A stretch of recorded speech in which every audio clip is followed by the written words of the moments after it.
Hello friends, welcome to Eswari சமையல். குழந்தைகளுக்கு பிடிச்ச மாதிரி ஒரு ஸ்நாக்ஸ் செய்ய நான் 2 உருளைக்கிழங்கு எடுத்திருக்கேங்க. இந்த 2 உருளைக்கிழங்கையும் நல்லா தோல் சீவிக்கலாங்க. இந்த மாதிரி தோல் சீவிட்டு நல்லா கழுவி எடுத்து இந்த மாதிரி நம்ம பீட்ரூட் துருவுறதுல நல்லா துருவி எடுத்துக்கலாங்க. எடுத்துட்டு அதை ஒரு பாத்திரத்தில் சேர்த்திட்டு நல்லா தண்ணி விட்டு ஒரு 2-3 டைம் நல்லா கழுவி எடுத்துக்கலாங்க. கழுவி எடுத்துட்டு நல்லா இந்த மாதிரி பிழிஞ்சு எடுத்துருங்க. பிழிஞ்சு எடுத்துட்டு அடுத்து கார்ன்ஃப்ளவர் மாவு சேர்த்திக்கலாங்க. அடுத்து அரிசி மாவு சேர்த்திக்கலாம்,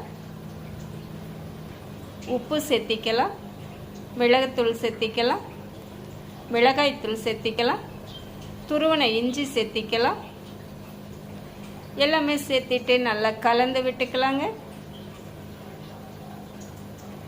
எண்ணெயை சூடு பண்ணிவிட்டு அந்த கலந்த உருளைக்கிழங்கை அப்படியே ரவுண்டாக உருண்டைகளாக உருட்டி எண்ணெயில் போட்டு 2 பக்கம் நல்லா திருப்பி விட்டு செவக்க விட்டு எடுத்து அப்படின்னா நல்லா முறுமுறுன்னு கிறிஸ்பியான ஸ்நாக்ஸ் நம்மளுக்கு ரெடிங்க. இது குழந்தைகளுக்கெல்லாம் ரொம்ப பிடிக்கும். காரமும் மிதமாக இருக்கும்.